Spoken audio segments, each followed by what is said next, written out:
Halo Sobat Rich, bagaimana kabarnya? Semoga sehat selalu ya Sobat Rich ya. Ya Sobat Rich, Indonesia berhasil menciptakan sejarah untuk pertama kalinya mampu mengalahkan Arab Saudi, The Green Falcon di kandang Indonesia, di mana Indonesia berhasil mengalahkan Arab Saudi dengan skor 2-0.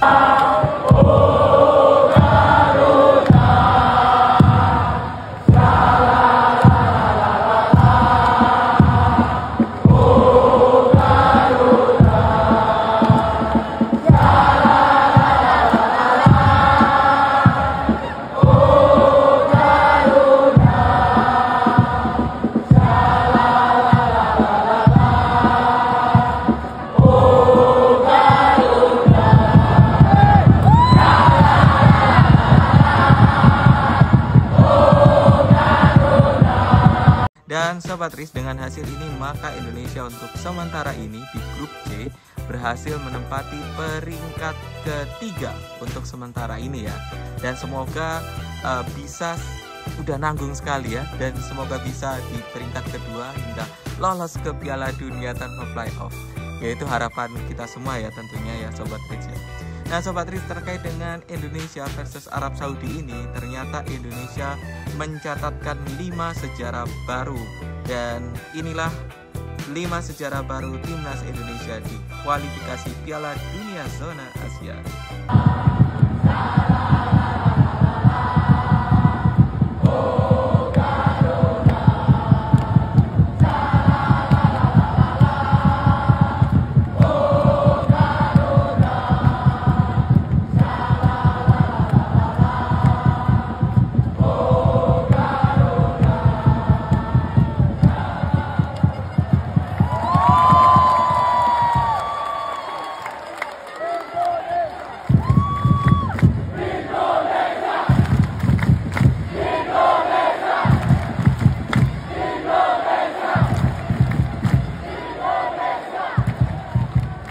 Jadi timnas sepak bola Indonesia ini mencatatkan sejarah baru usai menaklukkan Arab Saudi dengan skor meyakinkan 2-0.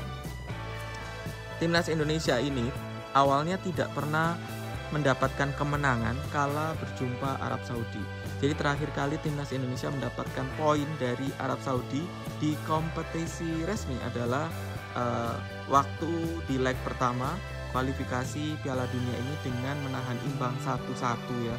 Kemudian juga timnas Indonesia mendapatkan poin itu ketika di tanggal 6 Oktober 1983. Saat itu pertandingan berakhir imbang 1-1 pada kualifikasi Olimpiade tahun 1984.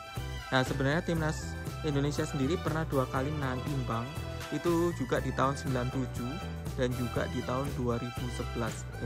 Di tahun 97 itu dengan skor 1-1 dan di tahun 2011 dengan 0-0. Namun kedua laga tersebut adalah pertandingan uji coba. Jadi timnas Indonesia ini sudah menahan imbang Arab Saudi itu sebanyak 4 kali, dan hasil lainnya ini justru berakhir dengan kekalahan. Jadi kemenangan kemarin merupakan hasil yang diraih pada pertandingan selama kurang lebih 21 tahun Indonesia tidak mampu mencuri poin maksimal atas Arab Saudi. Sobat Rich, sejarah pertama untuk timnas Indonesia adalah dengan berhasil mencuri poin lawan tim ranking 100 besar FIFA, dan ini poinnya adalah poin maksimal dengan kemenangan di pertandingan kualifikasi Piala Dunia 2026 Zona Asia. Nah, ini menjadi poin dan kemenangan pertama untuk timnas Indonesia ya. Dan kemudian sejarah yang kedua adalah kemenangan pertama tentunya di kualifikasi Piala Dunia round ketiga, yang adalah pertama kalinya juga untuk Indonesia dan bisa berhasil mencatatkan kemenangan untuk pertama kalinya seperti itu. Nah kemudian rekor yang ketiga adalah meraih poin tertinggi di kualifikasi Piala Dunia ronde 3 dibandingkan dengan negara ASEAN lainnya. Jadi yang kita tahu ya, jadi ada Vietnam dan juga Thailand. Thailand hanya meraih 2 poin di kualifikasi Piala Dunia round ketiga ini di tahun 2018. Kemudian ada Vietnam yang mana di kualifikasi Piala Dunia tahun 2022 Vietnam hanya mencatatkan raihan poin 4. Nah, sedangkan Indonesia ini sudah meraih 6. Jadi Indonesia mencatatkan rekor sebagai negara terbaik di ASEAN yang mampu mencatatkan poin plus 6 ya untuk kemenangan di kualifikasi Piala Dunia 2026 zona Asia. Lalu yang berikutnya adalah peringkat ke-127 terbaik sejak 13 tahun lalu. Jadi peringkat tim Garuda akan beranjak ke posisi 127 dengan total poin 1135,10. Ini merupakan peringkat terbaik 13 tahun lalu, tepatnya sejak 2011 saat timnas berada di peringkat 125. Dan saat ini timnas Indonesia berada di peringkat 127.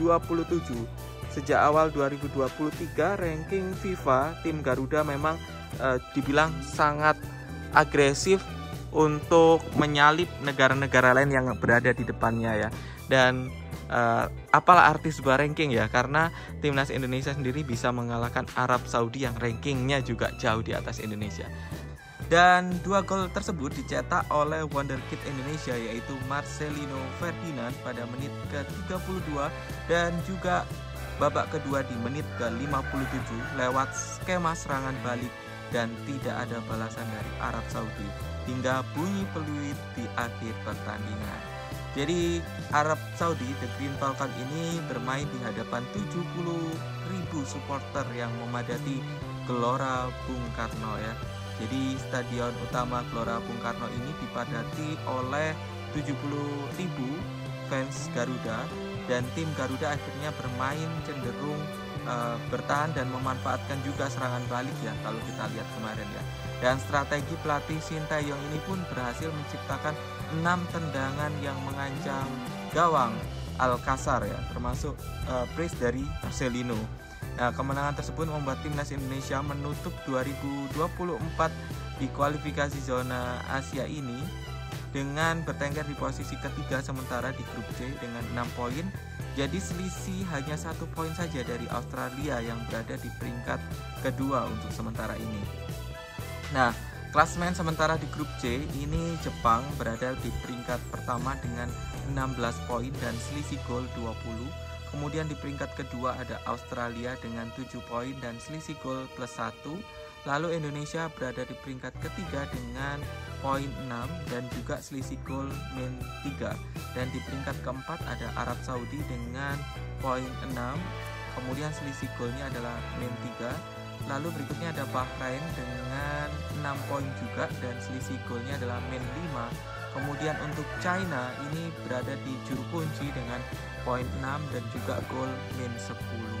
Jadi semua negara masih punya peluang ya mendampingi Jepang seperti itu. Kalau Jepang sepertinya sudah sangat sulit untuk dikejar ya Sobat Fritz ya. Dengan raihan 16 poin maka untuk menyalip Jepang ini paling tidak negara lain harus memenangkan semua pertandingan terlebih dahulu, termasuk juga mengalahkan Jepang ya. Dan Jepang harus kalah gitu. Nah ini yang kayaknya sepertinya agak mustahil juga ya di grup ini menyingkirkan Jepang dari juara grup. Jadi paling tidak adalah mencari runner up grup untuk lolos ke Piala Dunia 2026. Nah sementara itu semua negara juga masih berkesempatan untuk masuk ke dalam 4 besar ya. Jadi ya kita doakan saja Indonesia bisa sapu bersih laga ketika melawan Bahrain dan juga China. Kemudian minimal seri lah ya melawan Australia ya kita harapkan. Tapi ya syukur-syukur bisa menang. Dan ketika melawan Jepang kita doakan juga minimal seri. Ini menurut saya sih sudah aman lah ya untuk Indonesia paling tidak lolos di 4 besar di grup ini. Dan kita doakan banyak sekali sejarah-sejarah lain tercipta untuk timnas Indonesia.